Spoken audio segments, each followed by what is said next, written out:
বিএনপির মহাসচিব মিস্টার মির্জা ফখরুল ইসলাম আলমগীরের একটা কথা নিয়ে আজ আমি আলোচনাটা করব। আমি বহুবার এই অনুষ্ঠানে আপনাদেরকে বলেছি যে বাংলাদেশের যে কজন রাজনীতিবিদকে আমার খুব পছন্দ হয়, যাদের কথাবার্তায় আমি এক ধরনের পরিমিতি বোধ দেখতে পাই, তাদের মধ্যে যদি তালিকা করি সেই তালিকার শীর্ষে মির্জা ফখরুল ইসলাম আলমগীর ছিলেন। আমি প্রথম হোঁচট খাই যখন উনি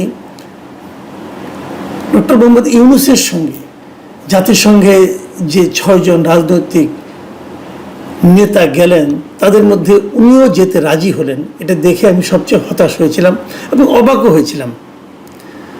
বিএনপি এখানে কেন যাবে, এটা ছিল আমার প্রশ্ন। এবং তারও চেয়ে বড় প্রশ্ন ছিল, যদি বিএনপি যেতেই হয় খোদ মহাসচিব মির্জা ফখরুল ইসলাম আলমগীরকে যেতে হবে কেন?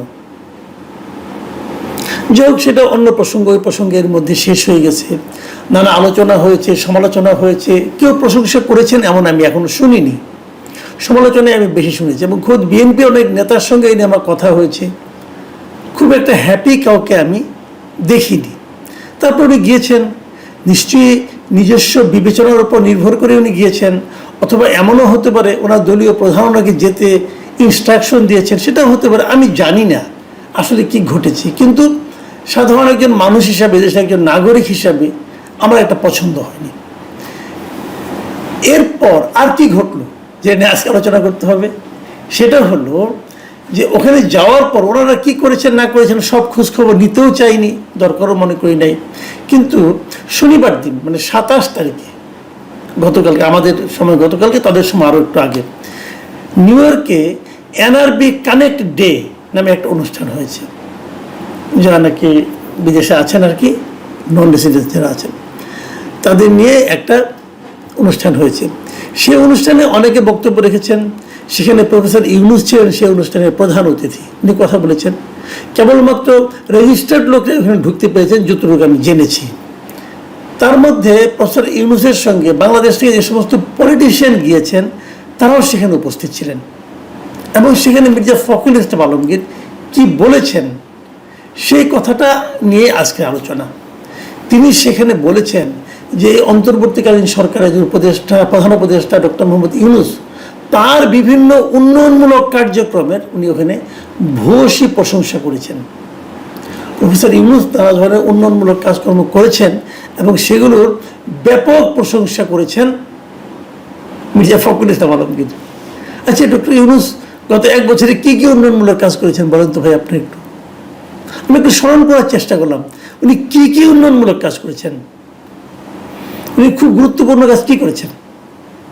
গুরুত্বপূর্ণ কাজের মধ্যে হতে পারে যে ওনার গ্রামীণের জন্য আগাম কিছু কর অব্যাহতি নিয়েছেন। তারপরে গ্রামীণের জন্য উনি একটা ইউনিভার্সিটি নিয়েছেন, মেডিকেল কলেজ নিয়েছেন, নাকি এগুলি আরও করেছেন। গ্রামের জন্য আদম ব্যবসার লাইসেন্স নিয়েছেন। ওনার মামলাগুলিকে প্রত্যাহার করে নিয়েছেন। আওয়ামী লীগকে নিষিদ্ধ করে, আওয়ামী লীগের রাজনৈতিক কর্মকাণ্ড নিষিদ্ধ করেছেন। তারপরে আরও উন্নয়ন কী করলেন? আরও উন্নয়ন করেছেন, পোর্টটাকে লিজ দেওয়ার ব্যবস্থা করেছেন বিদেশি একটা সংস্থার কাছে, উইদাউট এনি টেন্ডার, কোনো আন্তর্জাতিক প্রতিযোগিতা ছাড়াই ওনার পছন্দ অনুযায়ী একটা প্রতিষ্ঠানকে লিজ দেওয়ার চেষ্টা করেছেন। উন্নয়ন আরও করেছেন, ইলন মাস্কের প্রতিষ্ঠানকে এখানে এনে তার ইন্টারনেটের ব্যবস্থা করেছেন, যেটা নাকি বাংলাদেশের অধিকাংশ গ্রাহকের মধ্যে হতাশা তৈরি করেছে। যাই হোক, সেটাও একটা উন্নয়ন ধরে নিচ্ছি। আর কি উন্নয়ন করেছেন উনি? সংস্কার নামে একটা ভজগটো পাকিয়েছেন। উন্নয়নটা কোথায়? দেশের বেকারত্ব বেড়েছে। এইগুলোর ডক্টর ইউনূসের এই সমস্ত কর্মকাণ্ডের ভূয়সী প্রশংসা করেছেন আমাদের মির্জা ফখরুল সাহেব। এবং তিনি আরও বলেছেন, আমি তার কথা একটু আপনাদেরকে পড়ে শোনাই।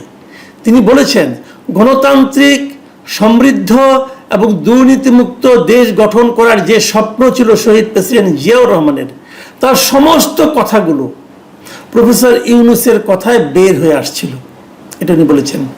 এবং উনি আরও বলেছেন, প্রফেসর ইউনূস যখন কথা বলছিলেন আমার বারবার মনে হচ্ছিল যে আমি এদেশের স্বাধীনতার ঘোষক শহীদ প্রেসিডেন্ট জিয়াউর রহমানের কণ্ঠ শুনছি। মানে জিয়াউর রহমান যে কথাগুলি বলতেন সেই কথাগুলি যেন ওনার মুখ দিয়ে উচ্চারিত হচ্ছে। উনি যখন কথা বলছিলেন ওনার কাছে মনে হচ্ছে আরে এটা তো জিয়াই কথা বলছেন। এবং উনি আরেকটা কথা বলি ওনার উচ্চারিত বাক্য, উনি বলেছেন ডক্টর ইউনূস দূরদৃষ্টি সম্পন্ন, দুনিয়া জোড়া তার সুনাম, তিনি দেশকে একটি কাঙ্ক্ষিত মানে দেখতে চান। এটি শহীদ প্রেসিডেন্ট জিয়াউর রহমানেরও চাওয়া ছিল।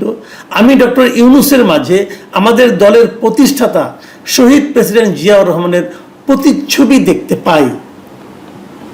উনি শহীদ প্রেসিডেন্ট জিয়াউর রহমানের প্রতিচ্ছবি উনি ডক্টর ইউনূসের মধ্যে দেখতে পাচ্ছেন। আর সমস্যাটা কি? তাহলে নির্বাচনের দরকার কি? বিএনপির তো এখন উচিত হবে ডক্টর ইউনূসকে প্রধানমন্ত্রী করার জন্য আন্দোলন করা, অথবা তারা যে সামনে নির্বাচনটা করবেন সেই নির্বাচনে ডক্টর ইউনূসই তো বিএনপির প্রধানমন্ত্রী ক্যান্ডিডেট হতে পারেন। কারণ যে ব্যক্তি এই দলটা প্রতিষ্ঠা করেছে তার প্রতিচ্ছবি যার মধ্যে আছে তিনি তো তার দলের সবচেয়ে যোগ্য ব্যক্তি প্রধানমন্ত্রী হওয়ার জন্য। তারেক রহমান নয়, ডক্টর ইউনূস। কারণ আমি কখনো শুনিনি তারেক রহমানের মধ্যে কেউ জিয়া রহমানের প্রতিচ্ছবি দেখতে পায়। ডক্টর ইউনূসের প্রতিচ্ছবি দেখতে পাচ্ছেন ওনারা, এই দলের মহাসচিব ডক্টর ইউনূসের মধ্যে। মানে একটা দল, মানে আমি কি বলবো, উনি একজন রাজনৈতিক ব্যক্তিত্ব, ওনার মধ্যে উনি বিএনপির রাজনীতি করেন না, ওনার মধ্যে এরকম রাজনৈতিক দেউলিয়াত্ব কি করে ভর করলো আমি বুঝতেই পারি না। আর উনি যদি সেই রাজনৈতিক দলের মহাসচিব হন তাহলে সেই দলের মধ্যে কি অবস্থা হলো, এ দলের সাধারণ মানুষের মধ্যে রিয়াকশনটা কি জানেন? আমি আজকে বেশ কয়েকটা ফোন পেয়েছি, অনেকে আমাকে মেসেজ করেছেন হোয়াটসঅ্যাপে এবং আমার মেসেঞ্জারে। তাদের এই রিয়াকশনগুলো শুনেই কিন্তু আজকে আমি এই অনুষ্ঠানটা আসলে করতে বসেছি।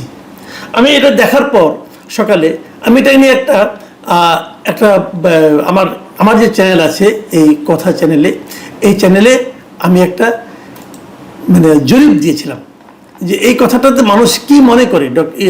মানে মিস্টার ফখরুল ইসলাম আলমগীর এই যে কথাটা বললেন এটা কি তার জিয়ার প্রতি ভালোবাসার প্রকাশ ঘটালেন, নাকি উনি ইউনূসের প্রতি ভালোবাসার প্রকাশ ঘটালেন, নাকি উনি নিজের দেউলিয়াত্বটা প্রকাশ করলেন? 78% লোক বলেছে এই বক্তব্যের মাধ্যমে মির্জা ফখরুল ইসলাম আলমগীর নিজের রাজনৈতিক দেউলিয়াত্ব প্রকাশ করলেন। 78% মির্জা ফখরুল দেউলিয়া হয়ে যাচ্ছেন দলকে নিয়ে নাকি একা একা। দেখুন এখানে প্রচুর কমেন্ট পড়েছে এবং যে সমস্ত কমেন্ট আমি এখানে দেখেছি তার সঙ্গে যদি আমাকে যারা বিভিন্ন সময় ফোন করেছেন তাদের যে কমেন্টগুলো আমি সব মিলিয়ে কিছু কমন কমেন্ট আপনাদেরকে আমি জানাতে চাই। যেমন কেউ লিখেছেন দেখেন, ক্ষমতা লোভ মানুষকে কোথায় পৌঁছে দেয় তার প্রমাণ এই বক্তব্য, এটি দেউলিয়াত্বের বহিঃপ্রকাশ ছাড়া কিছু নয়। আবার লিখেছেন তাহলে নির্বাচনের দরকার নাই, ইউনূসই থাকুক।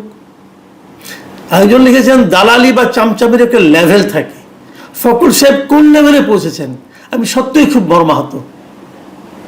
আরেকটা মন্তব্য, মির্জা ফখরুলের এই কথায় তৃণমূল বিএনপিতে হতাশার ছাপ পড়েছে এবং জিয়াউর রহমানকে ছোট করা হয়েছে বলে আমি মনে করি। আরেকজন লিখেছেন মির্জা ফখরুলের এই বক্তব্যের মাধ্যমে তিনি মহাসচিবের পদের মর্যাদা হারিয়েছেন। আরেকজন লিখেছেন যে মির্জা ফখরুল ইসলাম আলমগীর সাহেবকে আমি একজন জেন্টেলম্যান লোক ভাবতাম, কিন্তু ওনার মুখ থেকে এইসব কথা শুনে মনে হয় বয়স বাড়ার সাথে সাথে ওনার সেন্সলেস হয়ে যাচ্ছেননি। যাই হোক, এই যে কথাগুলি হয়েছে, আরেকজন লিখেছেন যে ইউনূসের হাত ধরা ছাড়া তো উপায় নেই, তার জন্য ফখরুল সাহেব আবার একটু তেল মারলেন। মূল কথা হলো তাদের নির্বাচন দরকার, যার জন্য নিজের অবস্থান যে কতটা নিচে নামাচ্ছে তা হয় ফখরুল সাহেব টের পাচ্ছেন না, পরে বুঝবে ইউনূস কি জিনিস। যাই হোক, আর সমালোচনা করে লাভ নাই, আমি কেবল আরেকটা বক্তব্য বলে শেষ করছি। আমাকে একজন লোক লন্ডন থেকে আমাকে ফোন করেছিলেন। এই ভদ্রলোক মাঝে মাঝে আমাকে বিভিন্ন ইস্যুতে ফোন টোন করেন, তার নিজস্ব মতামত বলেন। উনি ওনার পিতার রেফারেন্স দিয়ে বললেন যে ওনার বাড়ি নওগাঁ। উনি বলেছেন যে একবার এরকম একটা ঘটনা ঘটেছিল, মানে 80-র দশকের কথা, 80-র দশকের একটু আগে, 78, 79 এরকম টাইমের ঘটনা, যে জিয়াউর রহমান তখন একটা খাল কাটার আন্দোলন করছিলেন। নওগাঁর আত্রাই থানার কালিকাপুর গ্রামের পাশ দিয়ে একটা খাল গেছে। সেই খালটা খননের জন্য জিয়াউর রহমান সশরীরে সেখানে গিয়েছিলেন। খাল কাটার কাজ শেষে দুপুরবেলা খাওয়ার আয়োজন করা হয়েছিল নওগাঁ ডিসি সাহেবের তত্ত্বাবধানে। ব্যাপক আয়োজন খাওয়া দাওয়ার। এটা দেখে জিয়াউর রহমান জিজ্ঞাসা করেছিলেন, এই যে ব্যাপক আয়োজন, এটা আসলে টাকাটা কোথেকে আসলো? ততক্ষণে কিন্তু জিয়াউর রহমান সাহেব হাতটা ধুয়ে খেতে বসবেন এই অবস্থায় ডিসি সাহেব বললেন, এটা সরকারি তহবিল থেকে টাকাটা দেওয়া হয়েছে। জিয়াউর রহমান আর সেই খাবারটা খাননি। উনি কেবল বলেছিলেন যে সরকারি ফান্ডের এভাবে অপচয় করবেন না। এটা হলো জিয়াউর রহমান। জিয়াউর রহমানের যারা প্রচন্ড সমালোচক তারাও কিন্তু বলবেন জিয়াউর রহমানের সততা এই পর্যায়ে ছিল। আর তার সঙ্গে আমি তুলনা করছি সেই ব্যক্তির, যে ব্যক্তি 104 জনের বিশাল বহন নিয়ে যাদের সঙ্গে সাধারণ পরিষদে গিয়েছেন। এদের পেছনে কি পরিমাণ বিপুল ব্যয়, এই ব্যয় কোত্থেকে আসছে? সরকারি ফান্ড থেকে আসছে।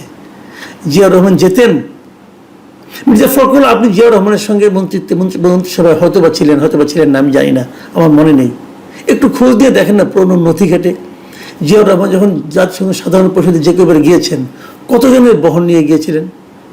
এবং জিয়ার সেই গমনগুলো কি বর্তমানে চেয়ে কম আলোচিত, কম ফলপ্রসূ হয়েছিল? আপনি কার সঙ্গে কার তুলনা করছেন? এইসব প্রবীণ রাজনীতিবিদের শুভবুদ্ধির উদয় হোক, এটুকু কামনা করা ছাড়া তো আমাদের আর কিছু করার নেই। প্রিয় দর্শক, এখন এই পর্যন্তই। আল্লাহ হাফিজ।